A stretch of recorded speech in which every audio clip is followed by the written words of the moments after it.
Welcome to Rockstock Channel. We are very privileged to have Ben Steinberg here with us today, who is at Venn Strategies, a political lobbyist in Washington, D.C. And he has also put together a coalition, which you're going to talk about a little bit. But a number of our clients, we have a couple of clients in common, Talon Metals in nickel, Piedmont Lithium in lithium, both of whom have successfully received grants from the Department of Energy through the bipartisan infrastructure law. But you have a few other clients, I think, who received loans. Why don't you just tell us a bit about what you do, Ben? And then we waited until after the results kind of came in from the election, except for one result, which we'll talk about. But for the most part, we have a modest Republican majority. The Senate's going to be Democrat. And the red wave, the Republican wave that some had been predicting, which could have been a headwind against a lot of the climate and critical minerals legislation that Biden passed, that headwind is not going to happen, right? We're calling this, Biden's bullish congressional climate, right? Because the momentum that's been put in place over the last few years should likely continue over the next two. And people like Jigar Shah at the Loan Programs Office, who have spent a lot of time, getting ready to deploy, to use Jennifer Granholm. I'm expecting there's going to be a lot of such deployment of loans on top of the grants, that have already, started. So within that context, Ben, just tell us a bit about what you do, and we're going to ask a bunch of questions more focused on policy than politics, but inevitably there'll be some politics thrown in. Yeah, absolutely. Thank you for having me, Howard. It's a pleasure to be here. I'm Ben Steinberg. I'm an executive vice president at Venn Strategies. My background is I spent 9 years at the U.S. Department of Energy, short stint at the Council on Environmental Quality at the White House, came over to Venn about 4 years ago, and have a heavy focus in the critical minerals and battery development work, building the North American supply chain. Our firm is about 60 people. It's bipartisan. We do consulting across a number of practice areas. We have a large infrastructure practice. About 10 staff work on batteries and critical minerals in our infrastructure practice that I co-chair. Really, I want to say, it's interesting you talk about Biden. The push on critical minerals really started during the Trump administration, where he signed a few executive orders. And at the beginning of the Biden administration, he signs the executive order on America's supply chains. And he's focused on 4 supply chains, one of which is critical minerals, and the second one is on batteries. The other 2 are chips and healthcare supply chains, but from the beginning, they have been laser focused on this. We saw this coming in 2020, and when he got elected, we formed the Battery Materials and Technology Coalition, which started as 6 members, and now it's up to 16. It was formed with the purpose of supporting the development of a North American supply chain. Most of the members are in US and in Canada, some of which also have international plays outside of North America. We represent from mining through battery pack development as well as recycling. So to give you a flavor of it, there are 2 lithium companies, a nickel company, 4 graphite companies, 3 silicon companies, a manganese company, some battery technology firms, a cell and pack maker, and 2 recyclers. So that, and the reason these guys wanted to form is, hey, if we join together, there's really an opportunity to work with the government and grow the industry together. And all eyes were on the infrastructure bill at the time. So I'm happy to get into how that all unfolded and developed, but really this has been the group that has created the opportunity at Department of Energy, the $6 billion, and we saw half of it deployed last month, a very exciting moment in October. And we're going to go through that because I put together a spreadsheet here of all of those grants. It was $2.8 billion, and I grouped them here by graphite anode, non-graphite anode, cathode, lithium, nickel, and then recycling other. There's only one project in nickel in America, Talon, which was 115 million grant. I also highlighted here the use of funds. Some of these are for commercial plants, others are for demonstration plants. And so Piedmont received a loan for a hydroxide processing plant. Grant, not a loan. It's a grant. It's a grant. I keep mixing up. This is free money. Yeah. This is free money. Albemarle received a grant, for spodumene processing, not mining. There's a distinction. They refused to, so far, fund mining, but anything that's not digging the hole in the ground, but processing into spodumene concentrate, that's what Albemarle got, even without a permit. I'm curious about those grants. Is that money like in the coffers of the companies already, or are there hurdles before they get that money? Like, could Piedmont use that money, for, I don't know, early, long time lead items and the like? Because Albemarle, they're talking about like not until 2027. They don't need this money. So like, how does that work with the deployment, actual deployment? Yeah, I'll back up and explain how this all came to be. We put together the legislation, the BMTC, and we worked both in the House and Senate to introduce it at a $10 billion mark.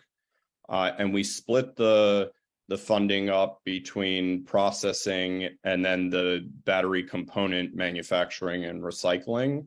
And we split the funding in two areas of the department.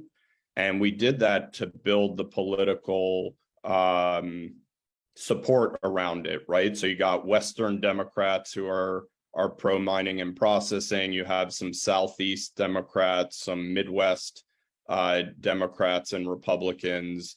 And we really stitched together the coalition that would support this. When it eventually got its way into the infrastructure bill, it got whittled down to $6 billion. The reason we didn't do mining, and we wanted to, we had mining clients and mining members of the BMTC, is because the support wasn't there at that moment in the Democratic Party. Today, I might think differently, but 2 years ago, 2.5 years ago, it wasn't there. I want to dig into that like in greater detail. So the political calculus that in America, mining is bad, right? So you couldn't lobby to get mining in there, but now you're feeling that the Democrats may have moved. Yeah, I think we've lost social license here, right? I mean, North Carolina used to be the center of mining from the 50s to the 80s. It was the cradle of lithium in the tin spodumene belt, and then it left. We have a lot to do to build that social license, to engage communities, to listen to folks. People, the Democratic Party, the left-wing part of the party, has been successful with keep it in the ground movement, and no matter what, right? And in that time, mining has evolved. It's much more sophisticated. It's less environmentally intrusive.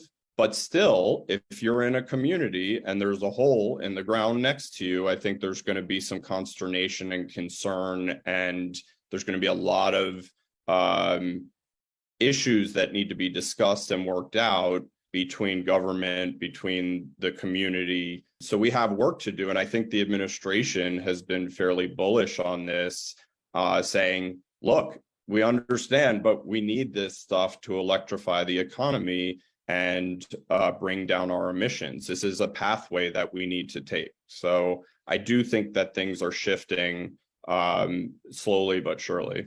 Do you think like there could be funding for mining, right? Out of the grants, out of the loans, out of... Yeah, so I think we're headed in that direction. Certainly the passage, the president's signature on battery minerals for the Defense Production Act, Title III program, supporting specific mineral development is a sign in that direction from the administration, from the public, saying this is important for national security. It's important for economic security in our country. And then when we put together, the Congress put together a Ukraine supplemental funding bill to help the Ukrainians in their war efforts, they put in specific money for critical minerals development that is critical, that goes towards mining. So DoD right now is receiving proposals from mining entities in the United States, which also includes Australia and Canada, by the way, and those will go towards mining efforts. So we are shifting in that direction. The other thing that's happening is the Department of Interior is working on sustainable mining reform at a policy and regulatory level, and they will be coming out with their report after many stakeholder meetings and engagements with the community on what their recommendations are for doing this in a sustainable fashion. And that'll feed into the permitting reform too.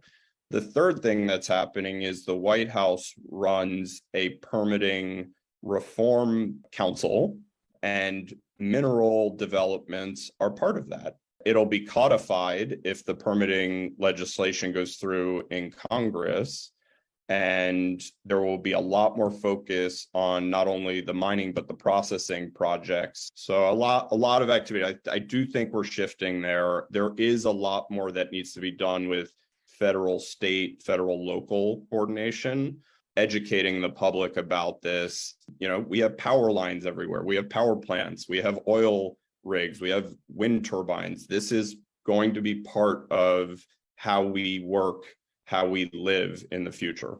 You mentioned a bunch of things in there, which are really great. And for the viewers here, we did a video a few months ago with John Miller of Cowen, which covered a lot of Inflation Reduction Act and the bipartisan infrastructure law. So there's a whole of government approach here. You know, the Department of Energy, you know, has money that they're deploying. And but you mentioned the DoD, the DPA, the Defense Production Act, that's coming from the Department of Defense.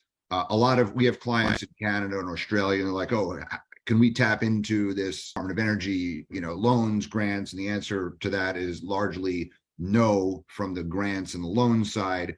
But the Department of Defense, from a national security point of view, has a separate pocket of money, and that money has been growing to a degree. Ben, you told me yesterday that those monies, you know, people thought was a small 5-10 million. You know, you said it could go up to 50 million, but it was mainly for like studies, engineering, not so much full project development. You were suggesting that could, well, with what you're talking about here now, the Department of Interior hasn't really opined at all, but they're working on something, and that's important. The Department of Interior is where the Bureau of Land Management, everything that's out west, and you're mentioning in the White House has a permitting reform council. I mean, it definitely seems to be other elements of the, you're right, this started under Trump. This has been a multi-year, you know, bipartisan effort, and it seems like there's very good momentum there. I saw you mentioned the DFC. What's that stand for? Development Finance Corporation. Development Finance Corporation used to be called the Overseas Private Investment Corp. So now this was kind of this was under Trump. They were saying get rid of OPIC, but instead it was a response to China's Belt and Road. What could be, you know, some funding alternative for emerging markets, right? So there was an equity check written from this DFC to TechMet in Brazil for a cobalt nickel project. So I'm interested to see like something like that could fund, for example, Piedmont in Ghana, right? Theoretically, like this is emerging market funding. This money won't go, this is meant to be development finance corporation. It's not meant to go to rich countries, right? But to the extent that there are African or other emerging or frontier, it could be money there could go to Argentine projects, theoretically. Yeah. Is there some movement on that score? Because I see like Jigar Shah and Jennifer Granholm, it's all deploy out of the Department of Energy. But like, I think that could be a big pocket of money if it were deployed to minerals, and they don't have this no mining, right? Like this is going to mining.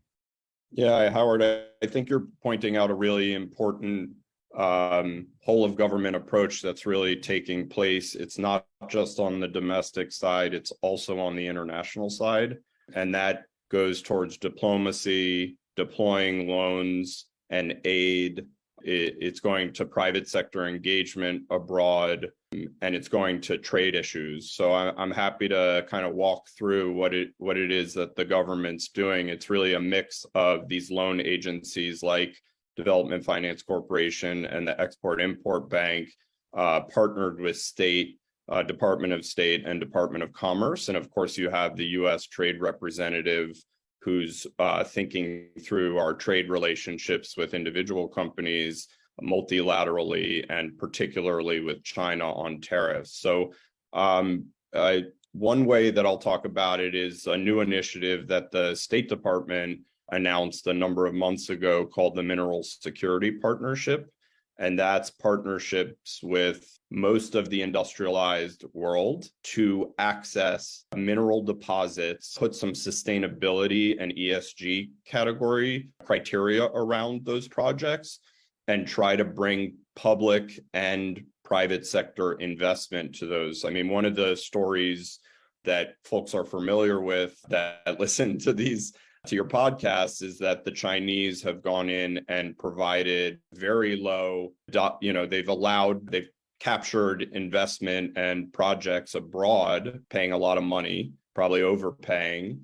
And so this is an effort by the rest of the world to come into those countries and say, you have an alternative and we're here to help. So they are fast working in two tracks. One is to build those sustainability criteria, and then two, come together on a project list between Japan, Korea, Germany, Canada, Australia, US, and try to figure out who's going to finance what and who gets the resource back in their countries. So all of that is happening live, and it's very complicated because they got to negotiate between the different countries. Really very encouraging development that there's global coordination and that the US will get a substantial part of these resources as they get financed and developed, right? Like the USTR has these tariffs that started during the Trump era, the 301 trade tariffs.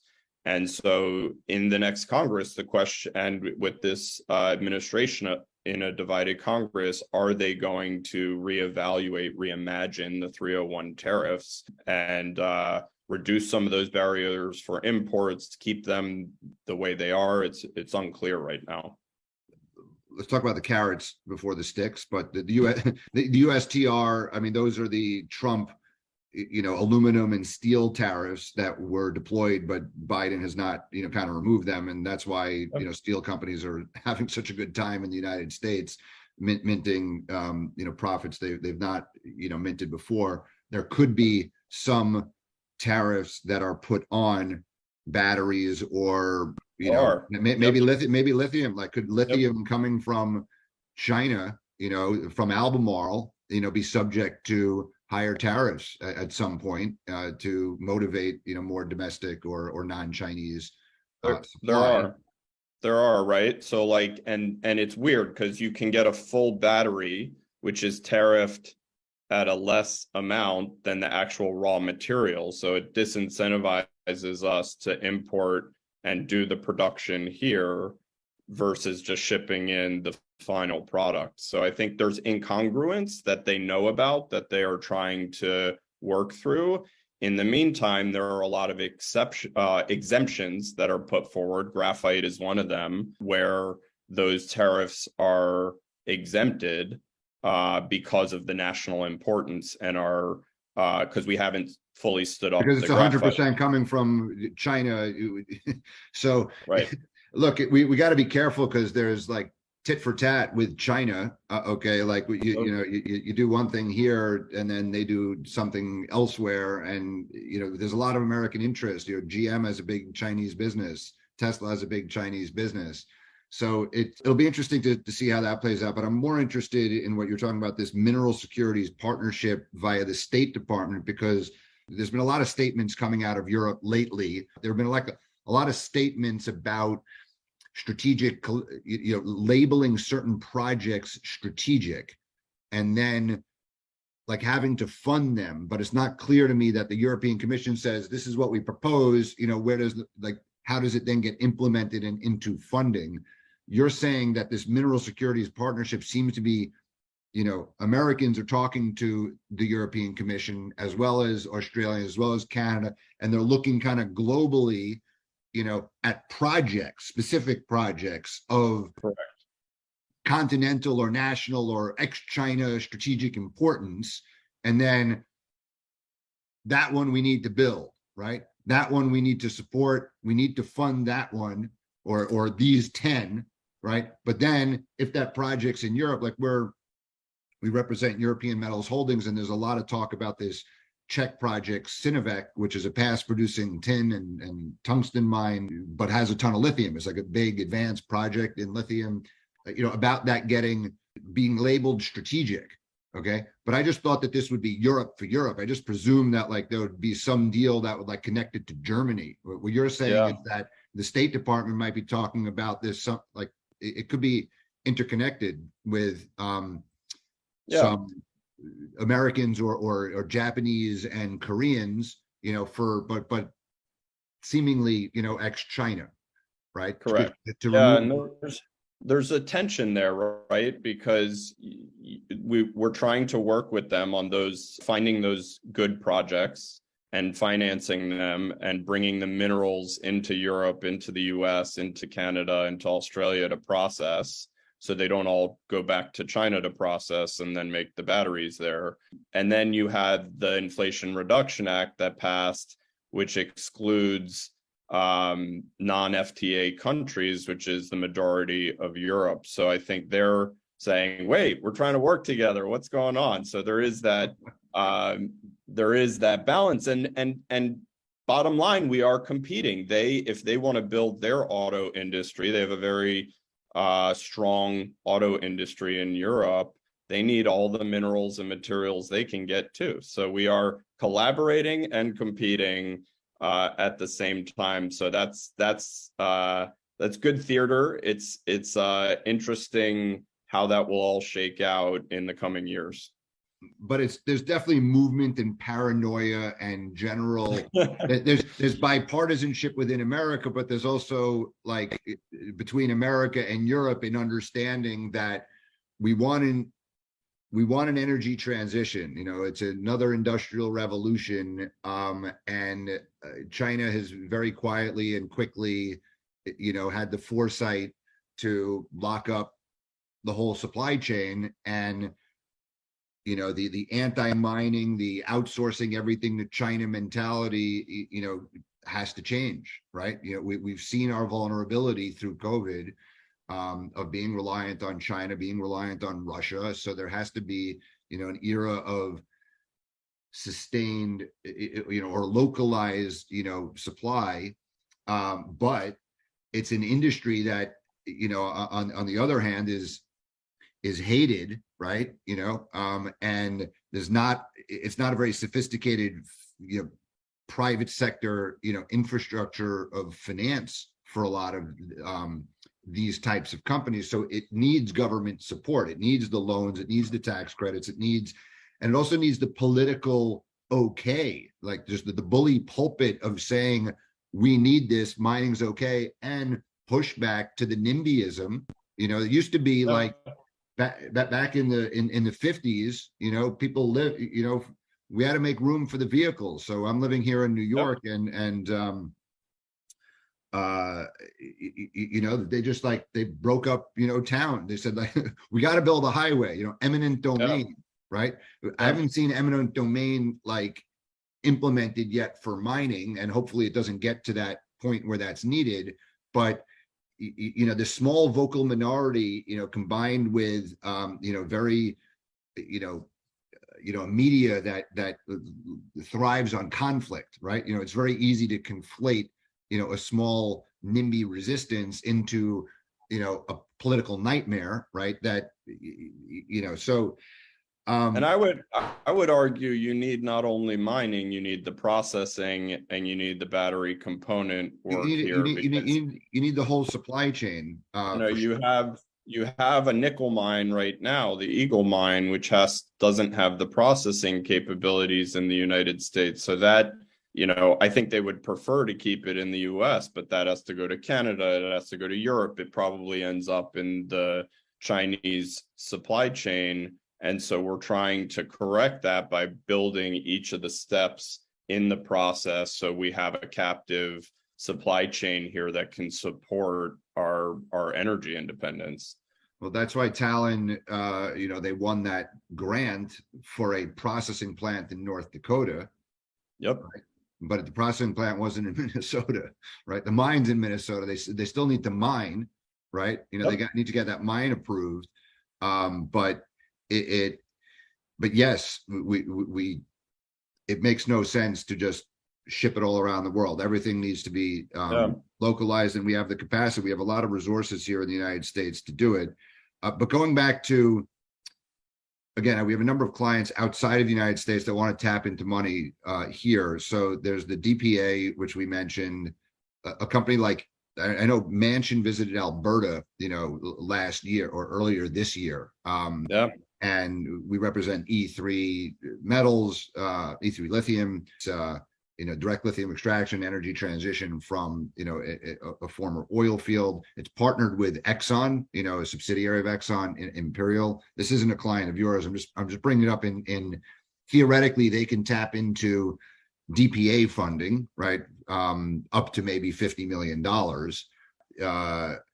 Maybe through this mineral security partnership. There's all this talk about the Salton Sea, which interestingly didn't get any grants from this first path. I mean, Lilac got something, but GM had an investor day yesterday, and they were talking about their equity stake in Controlled Thermal. GM's a pretty astute political actor. I was just surprised not to see. Anyway, that was just the first round of grants.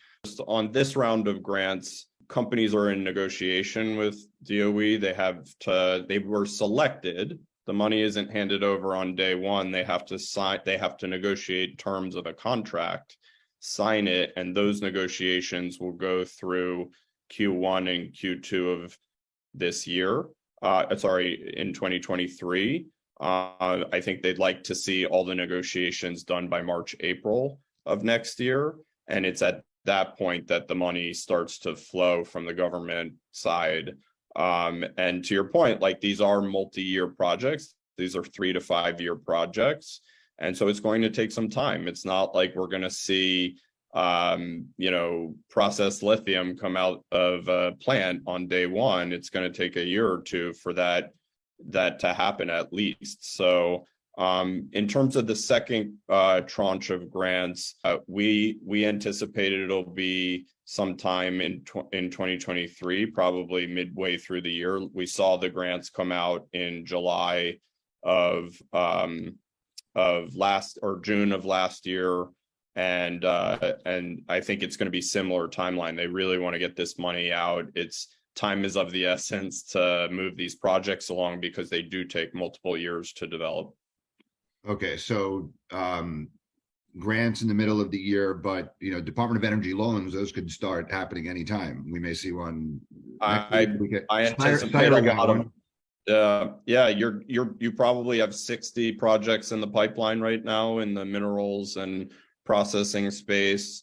So you can imagine a number of those going through and up through the cell and pack development.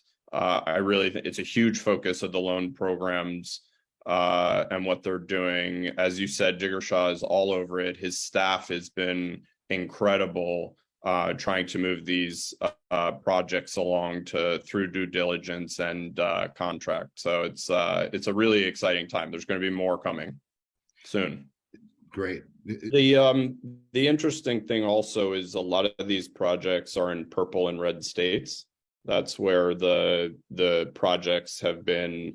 That's where the ecosystems, the regional ecosystems for the auto industry and the battery industry are located. So you talked about Piedmont Lithium in Tennessee. It's a red state. You talk about Talon Metals in North Dakota, it's a red state. So to bolster your point about finger pointing, it would be potentially Republicans finger pointing at their own states. That's a fair, So, that's a very good analysis. I'm wondering, do you think like the Democrats and the administration, there was a political calculus in giving money to those to help win over? Because I would have thought they would have supported like pork into blue states. if they didn't have that as political calculus, it was a good political move. Well, they did fund right-wing candidates, like extreme candidates, so that they would lose in the election. So it could have been a cynical ploy.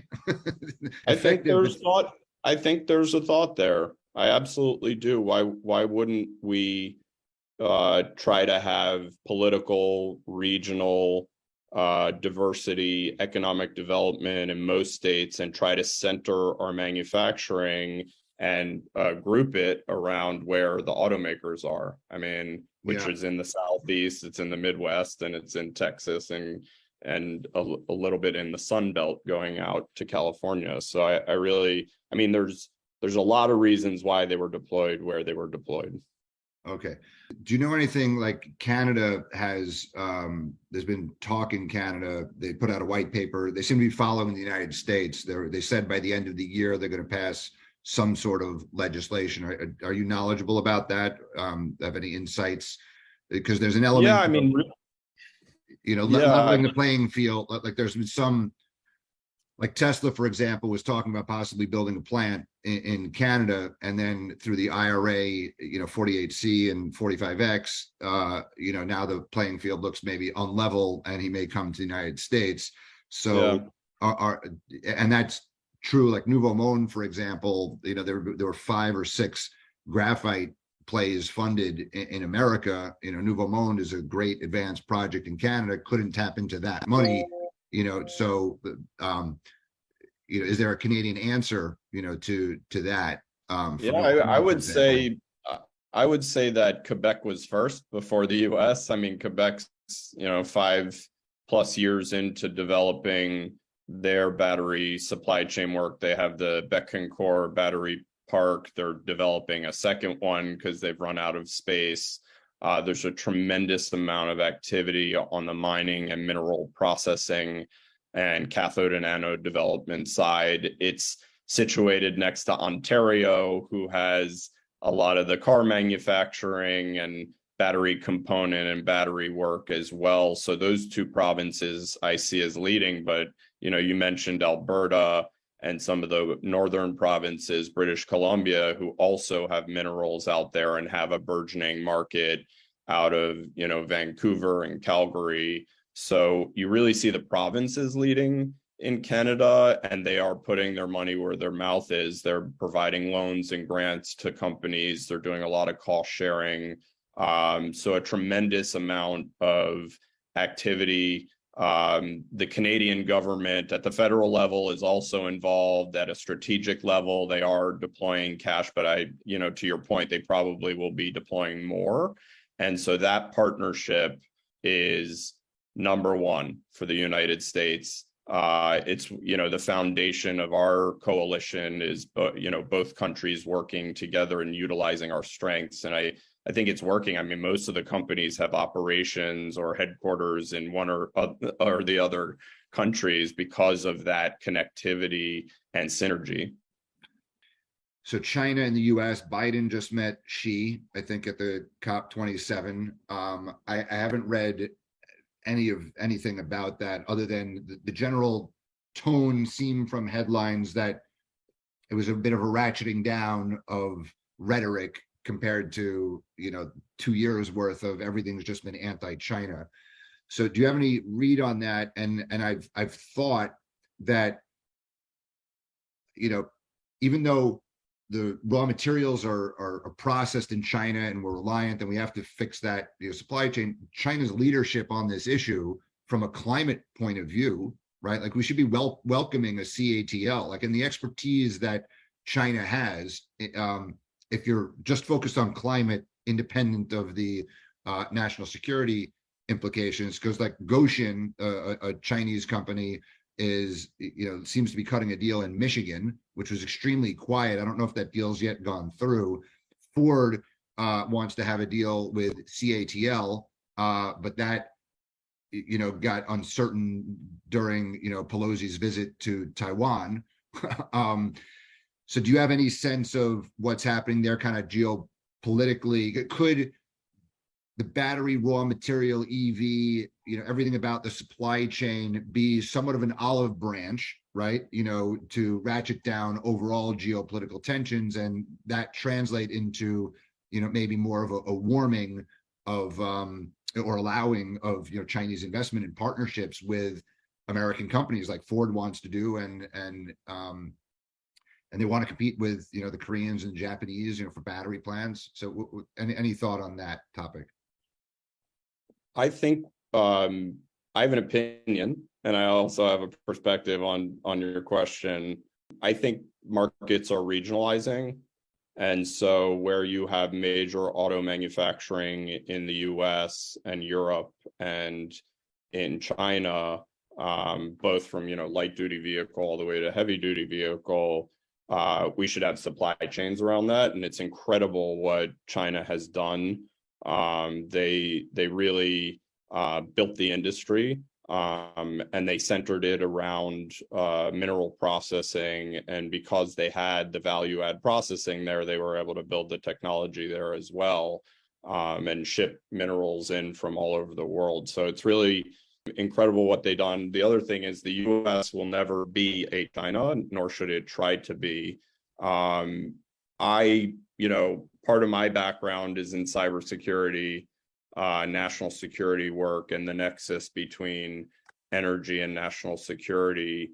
And I've seen too many things to believe that bringing in a CATL to build here and help us grow, to believe that that's a good thing for the country. That's my personal opinion. I don't speak for any of my clients or companies. I think there is China and their government largely have state-owned enterprises. They do not play by the same rules, and they've done a lot of anti-competitive work. When companies come in and work in their country, and when they're abroad, they pay for things that are way over the price of what they're actually worth, so it diminishes the value, so that they can have access to the resource. So there's a lot of things we have to be careful of, and not forget the national security implications, even with their economic prowess and technical prowess. So I think, the Goshen deal in Michigan, I don't think it's through. I think the US government, if it does look like it's going through, is probably going to evaluate it through the Committee on Foreign Investment in the US as to whether that's sort of a Trojan horse for the Chinese government to enter into the US. So, another way of saying it is China should keep doing what they're doing for the world, but the US really does need to, for a lot of reasons, build out the supply chain here to support our auto industry. I don't think it's healthy that, one country own 80% of up to 100% of a market. That's not good for the world. Okay, fair enough. On the other hand, there's not any other really manufacturers of scale that are producing like LFP batteries, right? And Ford wants to use LFP, and Tesla, and so this technology, that CATL dominates, and some other Chinese groups.